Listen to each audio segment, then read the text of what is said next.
नक्कीच मी विजय सरांकडे ते विजय सर, या निवडणुकीमध्ये जर आपण पाहिलं तर मनसेकडे फक्त आणि फक्त आता 6 जागा आलेल्या आहेत। मात्र एमआयएम पक्ष 8 जागा घेऊन मुंबईमध्ये थोडासा मोठा होताना पाहायला मिळतोय। एमआयएम या फॅक्टरबद्दल सातत्याने बोललं जात होतं की एमआयएम हे मतविभाजनाचं काम करतं, एमआयएम ही भाजपची बी टीम आहे। मात्र असं असताना एमआयएम आपल्या जागा आणत मुंबईमध्ये हळूहळू आपले पाय पसरवत असल्याचं पाहायला मिळालेलं आहे कालच्या निकालांमध्ये। मला वाटतं मुस्लिम मतदारांची जी मनातली एक सततची अस्थिरता आहे, ती अस्थिरता वेगवेगळ्या निवडणुकांच्या दिसून येते। कारण मुंबई किंवा या सगळ्या पट्ट्यातला महाराष्ट्रातला मुस्लिम मतदार वेळोवेळी आपली बाजू बदलत आलाय। आपल्या पाठीमागे कोण उभं राहू शकेल, मला वाटतं याची चाचपणी करून त्यावेळी त्या निवडणुकीत मतदान करत असतो। म्हणजे आपल्याला आठवत असेल, ज्यावेळी 15-20 वर्षापूर्वी एमआयएम आली त्यावेळी एमआयएमला सगळीकडे चांगलं यश मिळालं, पण पुढच्या निवडणुकीत एमआयएम मुळे भारतीय जनता पक्षाचा फायदा होतो हे लक्षात आल्यानंतर हा मुस्लिम मतदार पुन्हा काँग्रेसकडे वळलेला दिसतो। 2019 मध्ये हा मुस्लिम मतदार त्यानंतर उद्धव ठाकरेंच्याकडे साधारण त्याचा कल होता। लोकसभा निवडणुकीत भरभरून उद्धव ठाकरेंना त्यांनी मदत केलेली होती।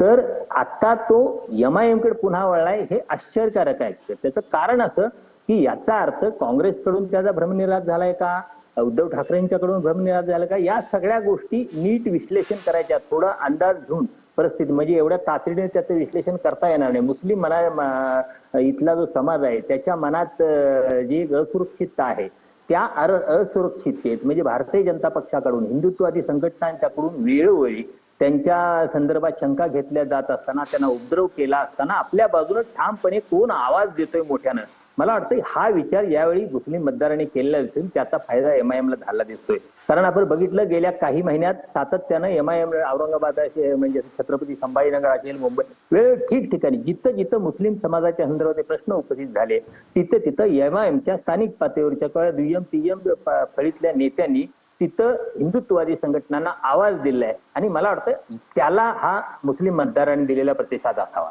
संदीप सर, अगदी थोडक्यामध्ये, कारण माझ्याकडची वेळ संपलेली आहे, कालच्या निवडणुकीचे निकाल म्हणजे वॉटर गटर मीटरच्या पलीकडची ही निवडणूक आहे आणि हा आता ट्रेंड सेट केला गेलेला आहे असं म्हणायचं का, अगदी थोडक्यात? अगदी अगदी बरोबर आहे। ही निवडणूक सर्वार्थाने वेगळी अशी पद्धतीची झाली।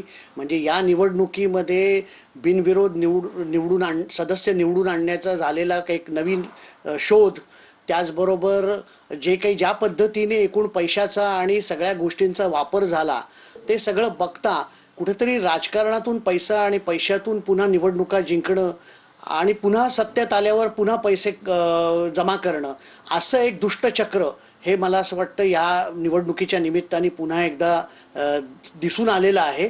आणि हे एकूणही लोकशाहीच्या दृष्टिकोनातून भ्रमनिरास करणार आहे। ज्या शहरांमध्ये कमी मतदान झालेलं आहे त्याचं एक कारण लोकांचा हा म्हणजे झालेला भ्रमनिरास हे सुद्धा असू शकतं। आणि कदाचित आता ही स्ट्रॅटेजी आहे की काय ते सुद्धा बघायला पाहिजे की बाबा एका कुंपणावरच्या मतदारांनी की ज्याचं मत ठरलेलं नाही, तो आजूबाजूची परिस्थिती बघून निर्णय घेतो, त्यांनी या मतदान प्रक्रियेत उतरूच नये, इतका उबक त्याला आणावा आणि मग आपले जे कमिटेड वोटर आहेत की ज्यांना आपण उपकृत केलेलं आहे त्यांना उतरवून ह्या निवडणुका आपण आपल्या ताब्यात घ्याव्या, अशी काही एक मोडस ऑपरेंडी सुद्धा या निमित्ताने आहे की काय, याचा सुद्धा विचार करण्याची गरज आहे। नक्कीच धन्यवाद विजय सर आणि संदीप सर, तुम्ही मुंबई महानगरपालिकांच्या या निकालाचं सविस्तरपणे